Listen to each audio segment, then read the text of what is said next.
Manchester test जबरदस्त team India का effort, जितनी तारीफ करो आप टीम इंडिया की उतनी कम है। 0 पर 2 थे, लेकिन उसके बाद केएल राहुल 90, शुभमन गिल का शतक, रविंद्र जडेजा का शतक, वॉशिंगटन सुंदर का शतक।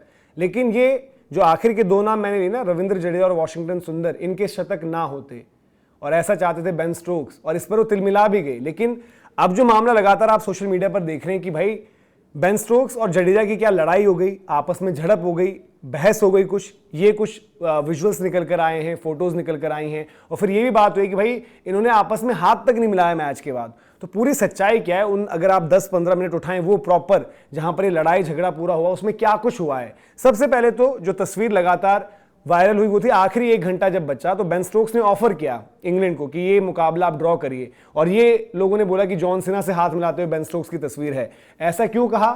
क्योंकि बेन स्टोक्स ऐसे हाथ लेकर तो गए आखिरी 1 घंटे के लिए कि भाई अब मैच का रिजल्ट नहीं आ रहा है तो हाथ मिलाते हैं और चलते हैं, मैच ड्रॉ करते हैं।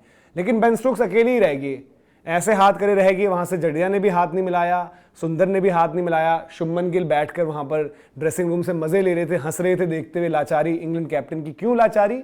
क्योंकि आप दिन भर बॉल डाल रहे थे, आपने 0 पर 2 कर दी थी इंडिया की टीम। आपके पास इसके बाद भी 5 सेशन थे, आपको 8 विकेटें लेनी थी, लेकिन आप तरस गए। रविंद्र जडेजा और वॉशिंगटन सुंदर ने खूंटा गाड़ बैटिंग करी और दोनों सेंचुरी अप्रोच कर रहे थे।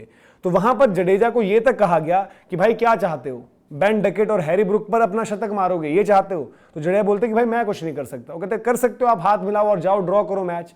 लेकिन इंडिया ने बोला कि ड्रॉ क्या करो, हमने जब इतनी लड़ाई लड़ी ही है तो पर्सनल माइलस्टोन की बात नहीं है। ये एक आपको पता है कि 80-85 अलग होता है और शतक अलग होता है। अब जब आप बात करोगे, जैसे मैंने शुरुआत में इंट्रो दिया, तो आप कल को बताओगे ना आने वाली जनरेशंस को कि इंडिया 0 पर 2 थी, 5 सेशन बैटिंग करनी थी, उसके बाद जिन बल्लेबाजों ने खेला उसमें केएल राहुल रह गए थे 90 पर, उन्होंने भी लड़ाई लड़ी, बट बाकी बंदों का शतक आया था और उसमें वॉशिंगटन सुंदर का पहला शतक।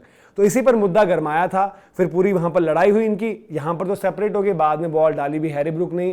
100 कंप्लीट होता है और उसके बाद विजुअल्स जो आते हैं कि भाई ये तो देखो बेन स्टोक्स हाथ भी नहीं मिला रही है, लड़ाई बढ़ गई है। तो जो तस्वीरें आई, जो वीडियो आई, वो भी आपको दिखाएं अगर, तो ये लगा कि यार ये तो थोड़ा आपस में बहस भी चल रही है। जडेजा कुछ कह रहे हैं, बेन स्टोक्स उन्हें कुछ कह रहे हैं, गर्मा गर्मी तो थी, वो पहले से ही गर्मा गर्मी चल रही थी। तो क्या इनकी लड़ाई हो गई थी, इन्होंने बाद में हैंडशेक नहीं किया?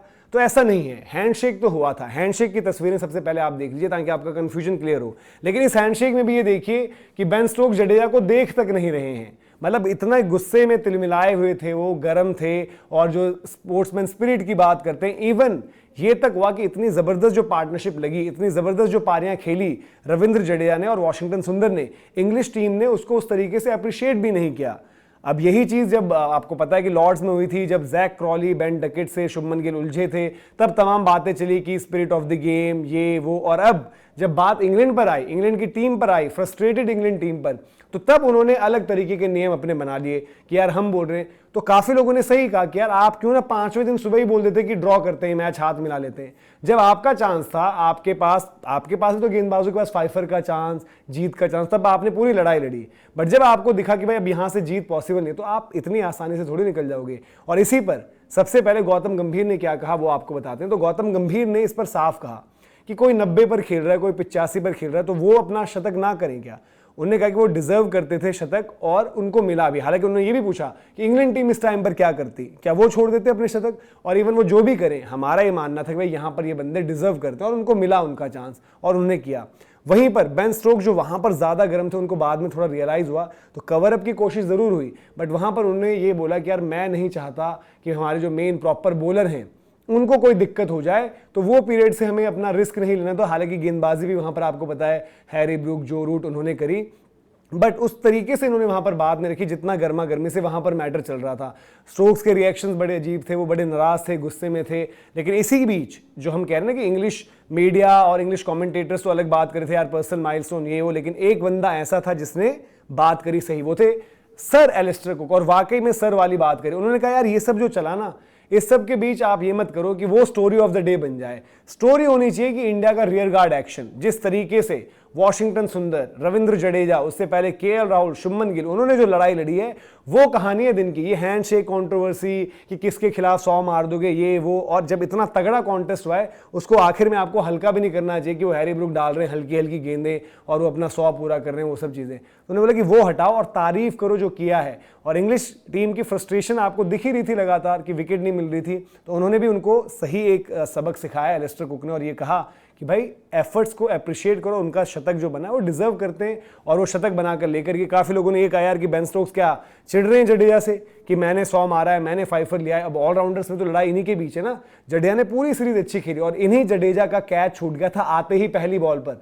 जो रूट से वो कैच छूटा था, तो तब कैच पकड़ लेते। अगर आप तब कैच पकड़ लेते तो आखिर में नौबत नहीं आती जहां पर आप रो रहे होते, गिड़गिड़ा रहे होते, क्राई बेबीज की तरह पूरी इंग्लैंड टीम कि भाई किसके खिलाफ 100 मारोगे, ये वो।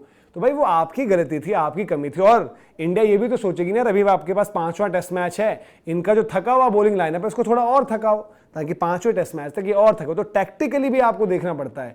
तो गलत यहां पर इंडिया किसी भी सेंस में नहीं थी। हाँ, ये चीज जरूर होती है कि जब आपको दिख रहा है कि टेस्ट मैच का रिजल्ट नहीं आ रहा है तो आप ऑफर करते हो हैंडशेक या फिर मैच खत्म करते हो, वो डिपेंड करती है सामने वाली टीम की कॉल। यहां पर इंडिया ने बोला कि भाई हमें अपने बंदों का पहले 100 लगवाना है और फिर उसका थोड़ा सा आपको और थकाना है, उसके बाद हम चले आएंगे। जैसे दोनों के 100 हुए, दोनों खिलाड़ी जो है चले भी गए। तो आप बताइए इस पर आपका क्या कहना है। और ऑब्वियसली मेरा यही मानना है कि भाई आप सबका यही कहना होगा कि यार ये सर एलिस्टर कुक की बात में दम है और वो समझ रहे हैं। तो आई थिंक बेन स्टोक्स को, इंग्लैंड की टीम को, जो तमाम प्लेयर जो उस टाइम जडेजा सुंदर को क्वेश्चन कर रहे थे भाई किसके अगेंस्ट 100 बनाओगे, उनको भी समझना चाहिए कि क्वालिटी ऑफ क्रिकेट को अप्रिशिएट करिए। फिर आप spirit of the game, sportsman spirit, इन सब के लेक्चर मत दीजिए। एशेज में आपने फिर उस टाइम पर इतना वो सब जो किया, तो वो भी आपने फिर ड्रामा किस बात का किया था जब जॉनी बेस्टो उस तरीके से स्टंप आउट हुए थे। तो हर जगह ऐसा नहीं हुआ कि English team, English media, England cricket के जो कायदे कानून हैं वो सही होंगे और कोई करे तो वो गलत है, चाहे वो ऑस्ट्रेलिया हो, चाहे वो इंडिया हो, चाहे वो इवन बांग्लादेश हो। तो ये चीज़ आपको भी ध्यान रखनी पड़ेगी। अगर आपको वीडियो और इन्फॉर्मेशन पसंद आई हो तो लाइक करें, शेयर करें। सब्सक्राइब नहीं किया गेम चेंजर्स को तो सब्सक्राइब जरूर करें। साथ ही साथ इसी मामले से जुड़ी एक खबर और है जहां पर बेन स्टोक्स ने कह दिया कि ये बकवास बंद करो। क्या है वो खबर, आपको बहुत जल्द मिलने वाली, तो उसका भी इंतजार करिए। फिलहाल इस वीडियो में इतना ही। जीसी टीवी को सब्सक्राइब करें और गेम चेंजर्स व्लॉग्स को भी सब्सक्राइब करें, वहां पर भी आपके लिए काफ़ी इंटरेस्टिंग और इन्फॉर्मेटिव कंटेंट है। अभी के लिए इजाज़त। जय हिंद, जय भारत।